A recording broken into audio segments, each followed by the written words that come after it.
नमस्कार दोस्तों। बेटा बच्चों ने कहा कि सर एक्टिव और पैसिव के बारे में कुछ चीज़ें दीजिए, डिटेल में दीजिए। बेटा देखो, एक्टिव और पैसिव होते क्या हैं। ये बहुत ही सिंपल चीज़ें एक्टिव और पैसिव हैं आपके सामने। हम पहले टेंस को करेंगे, टेंस सॉल्व करेंगे और उसके बाद आप लोगों को एक्टिव और पैसिव सिखाएंगे। ध्यान से देखेंगे बेटा, वीडियो को अगर आप अच्छे से देखते हैं तो ये सारी चीज़ें क्लियरली आपके सामने हो जाएंगी।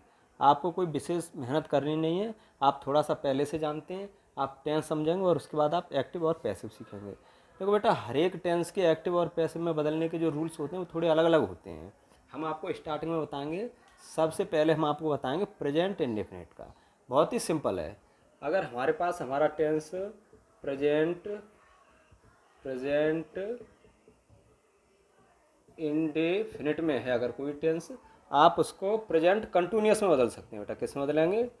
Present continuous.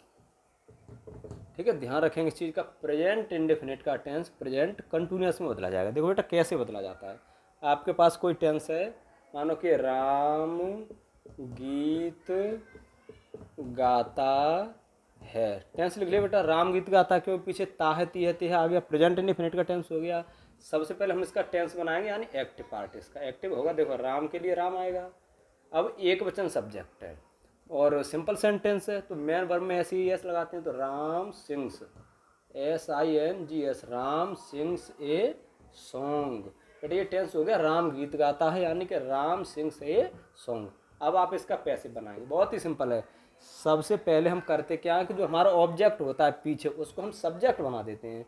प्रत्येक टेंस के पैसिव में बेटा आपको ये बात ध्यान रखनी है कि जो आपके ऑब्जेक्ट हैं वाक्य के, हम उनको सब्जेक्ट बनाते हैं और सब्जेक्ट को बाद में ऑब्जेक्ट बना देते हैं। जैसे कि देखो, सबसे लास्ट में ऑब्जेक्ट क्या हमारा? A song.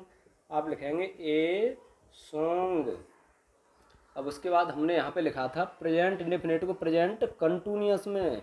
अब ए सॉन्ग एक वचन है और प्रेजेंट कंटिन्यूअस में एक वचन के साथ क्या आता है बेटा? इज। क्या आता है? इज। तो ए सॉन्ग इज, हमने इज लगा दिया। अब उसके बाद ध्यान रखेंगे, प्रत्येक पैसिव में मेन वर्ब का थर्ड फॉर्म, चाहे वो किसी भी टेंस का आ जाए, ये पैसिव का रूल होता है कि आपको प्रत्येक पैसिव में मेन वर्ब का थर्ड फॉर्म लगाना पड़ेगा। तो ए सॉन्ग इज, उसके बाद आएगा सिंग का थर्ड फॉर्म संग, ए सॉन्ग इज संग, उसके बाद बाई। पैसिव में हम बाई का यूज करते हैं और उसके बाद राम, यहाँ पे राम लगा देंगे। ध्यान से देखेंगे बेटा, हर एक पैसिव में बाई लगाना है आपको। सिंपल चीज़ है। अगर प्रेजेंट इंडेफिनिट में वाक्य आता है, आप प्रेजेंट कंटिन्यूअस में बदल दीजिए। जैसे कि राम गीत गाता है, तो राम एक वचन करता है, ऐसे यस लगेगा, सिंग्स ए सॉन्ग। पैसिव बनाएंगे, ऑब्जेक्ट को आगे लेके आएंगे, सब्जेक्ट ए सॉन्ग। अब इंडेफिनिट को कंटिन्यूअस में ले जाते हैं, जहाँ पर एक वचन कर्ता के साथ इज का यूज करेंगे, तो ए सॉन्ग इज। उसके बाद मेन वर्ब का थर्ड फॉर्म, प्रत्येक पैसिव में ध्यान रखेंगे मेन वर्ब का थर्ड फॉर्म, उसके बाद बाई, और इस राम को उधर लेके ऑब्जेक्ट बना देंगे। ये हो गया बेटा हमारा सिंपल सेंटेंस। अब देखिए हम नेगेटिव सेंटेंस कैसे बनाते हैं इसी का। मानो हमारे पास कोई सेंटेंस है, कोई नेगेटिव सेंटेंस है इसका, सीमा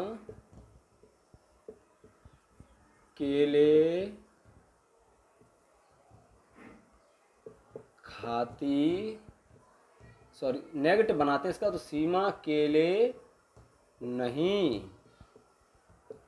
खाती है। बेटा हमने लिख लिया सीमा केले नहीं खाती है, नेगेटिव सेंटेंस। अब देखिए इसको हम एक्टिव कैसे बनाएंगे। सबसे पहले एक्टिव बनाएंगे, तो सीमा, अब यहाँ पे आएगा डज, क्योंकि ताहतीयत है प्रेजेंट इंडेफिनिट।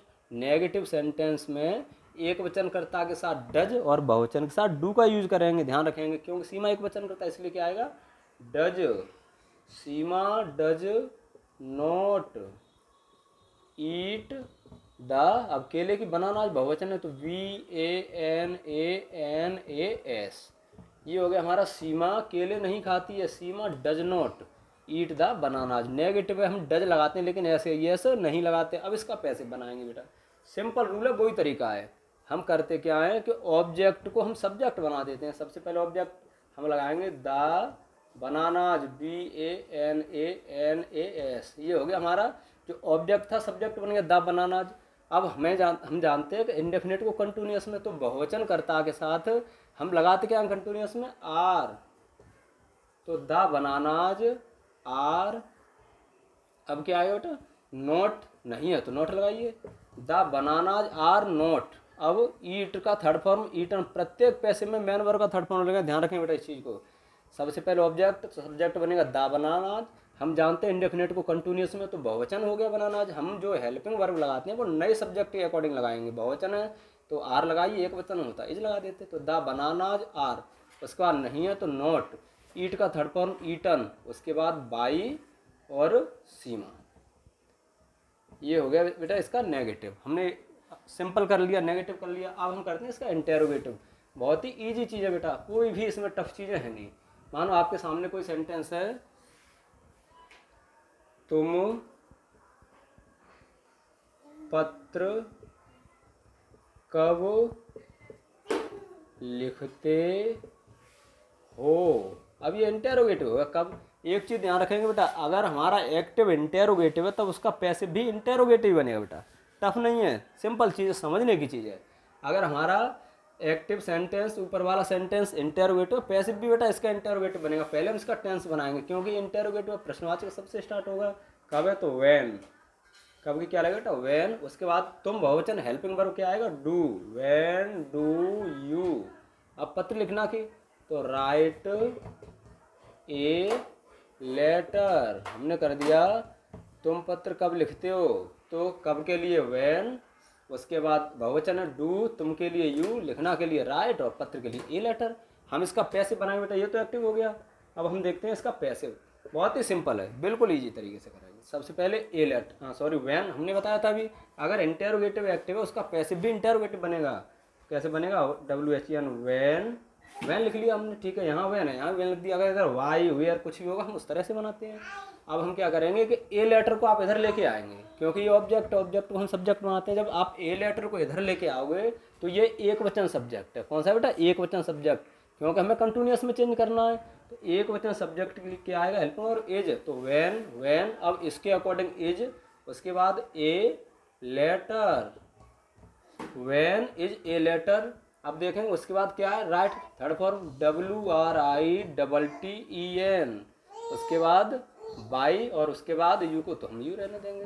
बेटा समझेंगे, सिंपल है। सबसे पहले तुम पत्र कब लिखते हो एक्टिव बनाएंगे, इसका कब के लिए व्हेन, लिखते हो था ये हो गया इंडेफिनिट तो डू, फिर उसके बाद तुम के लिए यू, एक वचन में डज, बहुवचन में डू लगा देते हैं। उसके बाद राइट ए लेटर, पैसिव बनाएंगे। सबसे पहले इंटरोगेटिव व्हेन है तो व्हेन आएगा।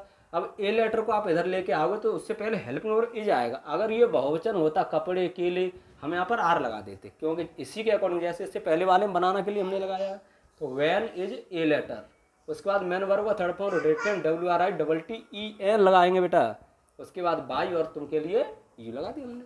बिल्कुल सिंपल है बेटा, कोई चीज़ टफ नहीं। अगर एक बार में आपके समझ में नहीं आता वीडियो को 2 बार देख लो, गारंटी है समझ में आएगा पूरा।